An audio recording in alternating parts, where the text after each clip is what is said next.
ఏదో ఇస్తున్నాం చేస్తాం అలా కాదు. చట్టసభలో ఇచ్చామా ఇట్స్ అ కమిట్మెంట్, అంటే వాగ్దానం అధ్యక్ష, ఏదో ఇచ్చాం కదా మాట అలా కదా, ఇది వాగ్దానం అనే పదమే వాడతాం. వాగ్దానం అంటే మేము కష్ట నష్టాలు వచ్చిన commitment is what transforms a promise into a reality. This is what set by Lincoln. Commitment ఉన్న చోట కన్సిస్టెన్సీ ఉంటుంది. అందుకే మేము ఈ రోజున ఎన్డీఏ కూటమి ప్రభుత్వం చంద్రబాబు గారి నాయకత్వంలో we're committing, we have committed, we will make sure this is only going to be the capital of state of Andhra Pradesh. We will take it forward.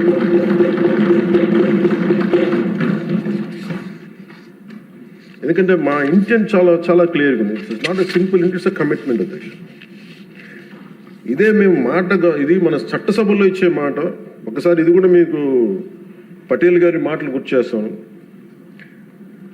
600 పైచిలకు మన చిన్న చిన్న రాజ్యాలన్నీ కలిసి, ప్రిన్స్లీ స్టేట్స్ అన్ని కలిపి ఇండియన్ యూనియన్గా పెట్టినప్పుడు ప్రైవీ పర్స్ పెడతాం, మీకు అందరికి ఇస్తాం అనేది, రాజభరణం ఇస్తామని చెప్పిన తర్వాత ఆయన అయిపోయిన 2 రోజులకి చెప్పి అప్పుడు రాజభరణం ఎందుకు వాళ్ళని మాట్లాడుతుంటే, మన చట్టసభలో ఇచ్చిన మాట మనం ముందుకు తీసుకెళ్ళకపోతే ఈ చట్టసభల మీద విశ్వాసం ఉండదు. అది రాజభరణం తీసేసిన తర్వాత కూడా దాని ముందే ఆయన చెప్పారు, రాజభరణం వీళ్ళు తీసేసే మైండ్ సెట్లో ఉన్నారని ఆయనకు అర్థమైంది అనుకుంటే ఆ కాంటెక్స్లో చెప్పారు అధ్యక్షుడు. అలాగా మేము this should be a commitment. ఇందాక లోకేష్ గారు చెప్తా, ప్రతి ఒక్కరికి ఇదే భయం ఉంది, మళ్ళీ రేపు పొద్దున వీళ్ళు వస్తే ఏం చేస్తారని. ఏమీ చేయలేరు, రారు, ఏమి చేయలేరు. దానికి ప్రతి పెట్టుబడి పెట్టేవాడు, భూమి ఇచ్చిన ప్రతి రైతు, సెంటు భూమి ఇచ్చిన రైతు దగ్గర నుంచి 1,00,000 కోట్లు పెట్టిన మన లక్ష్మీ గారి దాకా ప్రతి ఒక్కరు ఏమడుతుంది, they need stabilities. We have to commit ourselves. We will give stability for the 5 crore people of Andhra Pradesh. Through that we stabilize our country Bharat. ఇది కనుక మనం నిలబడకపోతే మనందరికీ భిన్నమైన అంశాల్లో కొంత తేడాలు ఉండొచ్చేమో, అభిప్రాయ భేదాలు ఉండొచ్చేమో, పాలసీ ఎలా కాకుండా ఎలా చేయొచ్చేమో అభిప్రాయ భేదాలు వస్తాయేమో, రావచ్చేమో నాకు తెలియదు. ఇప్పుడు దాకా రాలే, సంతోషం.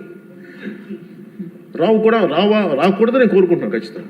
కానీ ఏది ఏమైనప్పటికీ భవిష్యత్తులో మటుకు మనందరం ఒకటే మాట మీద అమరావతి రైతాంగానికి కట్టుబడి ఉండాలి, నిలబడాలి.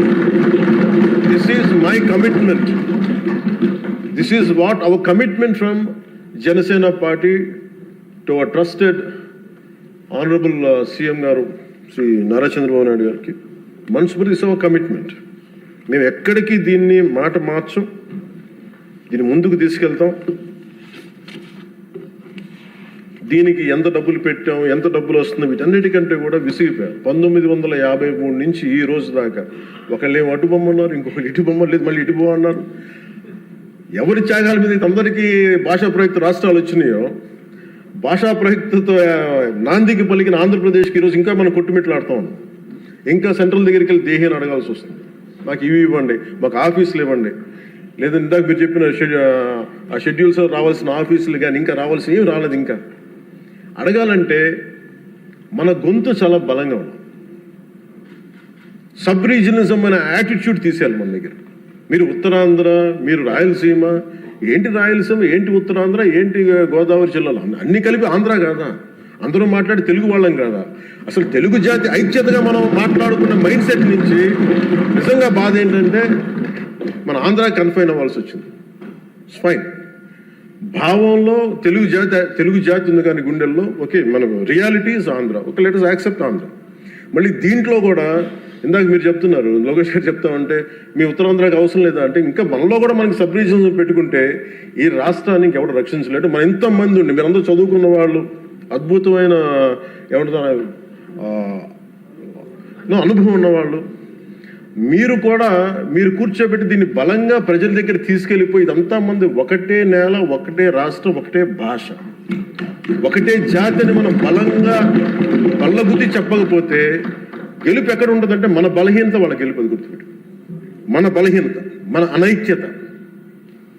వాళ్ళని చూసి మనం ఏం ఆలోచించగలరు, రేపు పొద్దున వీళ్ళు వచ్చేస్తారంటే. ఎప్పుడు వస్తారంటే నేను చెప్తున్నాను మీకు, మనలోని అనైక్యత, మనలోని అవగాహన లోపం ఉంటే వాళ్ళకి ఆ బలం ఉంటుంది. అసలు ఆ పరిస్థితి మనలో రానప్పుడు అలాంటి పరిస్థితులు ఎప్పటికీ ఉత్పన్నం కావు. స్టెబిలిటీ ఫర్ దిస్, ఒక జనరేషన్ స్టెబిలిటీ ఇవ్వాలి మన Andhra Pradesh. I'm committing for that. ఒక generation stability 25 to 32 years stability ఆంధ్రప్రదేశ్కి ఇవ్వాల్సిన అవసరం ఉంది. ఇది ఈ రోజున ఇక్కడ ఉన్న వాళ్ళు ఎవరు కూడా అధ్యక్ష, ఎవరికి డబ్బులు అవసరం లేదు, ఎవరి పనులు వాళ్ళకు ఉన్నాయి, ఎవరి జీవితాలు వాళ్ళకు ఉన్నాయి, ఎవరు వ్యాపారాలు వాళ్ళకు ఉన్నాయి. నా ఫిల్మ్ యాక్టింగ్ కెరీర్ ఉంది, నాకు ఇవన్నీ నాకు దీంట్లో నాకు లబ్ధి పొందేది నాకేం అవసరం లేదు. కానీ నా భవిష్యత్తు ఒకసారి స్టెబిలైజ్ అయిన తర్వాత మేము తెలంగాణ నుంచి తిరిగి ఇది మీకు సంబంధం లేదని అనుకున్నప్పుడు ఈ బాధ ఇంకెవరికి రాకూడదని అనుకున్నాం అధ్యక్ష.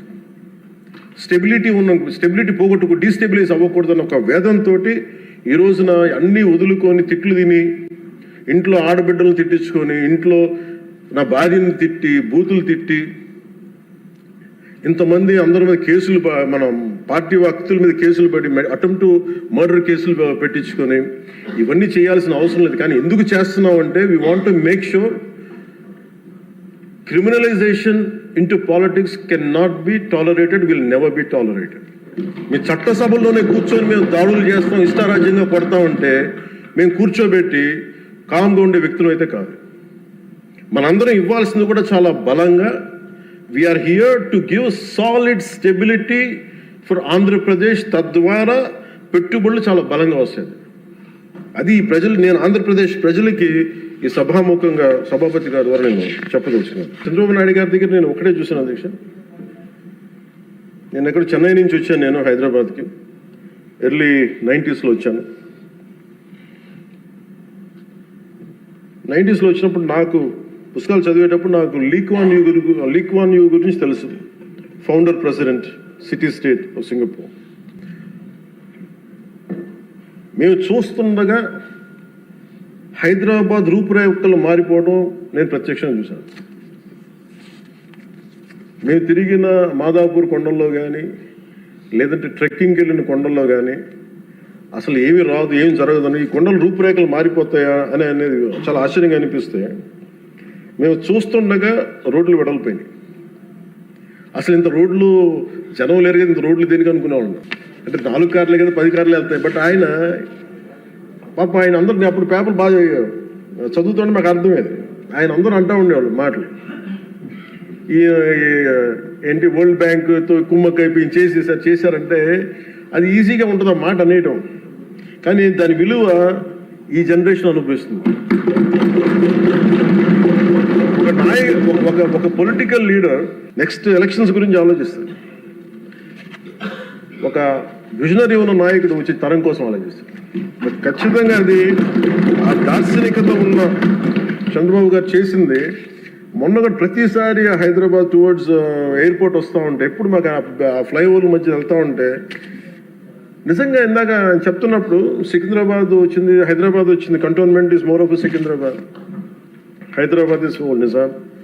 But Cyberabad it's one man's creation. అది మనం యాక్సెప్ట్ చేస్తే అది మనకి చాలా మందికి అది నచ్చకపోవచ్చు, కానీ ఒక రియాలిటీని యాక్సెప్ట్ చేస్తారు. ఎందుకంటే అది ఆయన కూర్చొని డిజైన్ చేశారు, ఒక కాన్సెప్ట్ చేసి దాన్ని ఇంతమందితో ఇబ్బంది పడి అందరి చేత మాటలు అనిపించుకొని ఒకసారి రోల్ చేసిన తర్వాత, దాన్ని ముందుకు తీసుకెళ్ళిన తర్వాత, అది దాన్ని ముందుకు తీసుకెళ్ళడం ఎవరికి ఫస్ట్ ఎవరు పెట్టగలరు? అన్ని కష్టాలను అధిగమించి అందరి చేత మాటలు అనిపించుకొని ఎవరు పెట్టగలరు? That credit goes to honourable CM Shri Chandrababu గారు. We wholeheartedly acknowledge your efforts, sir. We wholeheartedly acknowledge your vision. My commitment to you is that we will stand by. మీరు అక్కడ హైదరాబాద్కి ఎంత కమిటెడ్గా చేశారో, ఈ రోజున పెట్టుబడులు వస్తుంటే మన అమిత్ షా గారితో గౌరవ హోంమంత్రి అమిత్ షా గారితో మాట్లాడుతున్నాం మన మధ్య ఢిల్లీ వెళ్ళినప్పుడు. ఆంధ్రప్రదేశ్ చాలా రాష్ట్రం, దేశంలోని అన్ని రాష్ట్రాల కంటే కూడా ఎక్కువ పెట్టుబడులు ఆకర్షిస్తుంది. దీని ఫలితాలు మీరు ఇంకొద్ది ఇప్పుడు కనిపించకపోయినా కానీ భవిష్యత్తులో మీకు చాలా అద్భుతమైన స్టేట్ కింద వస్తుంది అని చెప్పి మన అందరికీ మనస్ఫూర్తి వారి అభినందనలు తెలుసు. అలాగే ఈ రోజున కూటమి ప్రభుత్వం అధికారంలోకి వచ్చిన వెంటనే అమరావతి రైతులకు ఇచ్చిన మాట నిలబెట్టుకుంటూ రాజధాని నిర్మాణ ప్రక్రియను పునఃప్రారంభించాం. 25 మే 2వ తేదీన గౌరవ ముఖ్యమంత్రి శ్రీ చంద్రబాబు నాయుడు గారి నాయకత్వంలో, గౌరవ ప్రధాని శ్రీ నరేంద్ర మోదీ గారి చేతుల మీదుగా పునర్నిర్మాణం పనులు ప్రారంభించాం. మౌలిక సదుపాయాల అభివృద్ధిని వేగవంతం చేశాం. వరల్డ్ బ్యాంక్ ఏడీబీ నుంచి 15,000 కోట్లు, హడ్కో నుంచి 11,000 కోట్లు, నాబార్డ్ నుంచి 7,387 కోట్లు సమీకరించి పనులు చేపట్టాం. రాజధానికి పెట్టుబడులు రాక మొదలైంది. ఒకేసారి 15 జాతీయ బ్యాంకులు తమ కార్యాలయాల ఏర్పాటుకి శ్రీకారం చుట్టాయి. మరో 28,000 కోట్ల పెట్టుబడులు వచ్చాయి. అమరావతి ఒక సాధారణ రాజధాని కాదు, ఇది ఒక ప్రజా రాజధాని. ప్రపంచ శక్తిగా రూపుదిద్దుకున్న రాజధాని అమరావతి. ఆంధ్రప్రదేశ్ రాష్ట్ర శాశ్వత రాజధాని. ఈ మేరకు అసెంబ్లీ సాక్షిగా ప్రభుత్వం శ్రీ నారా చంద్రబాబు నాయుడు గారు ప్రవేశపెట్టిన తీర్మానానికి జనసేన పార్టీ తరఫున మనస వాచ కర్మణ సంపూర్ణ మద్దతు తెలియజేస్తాం. జై హింద్.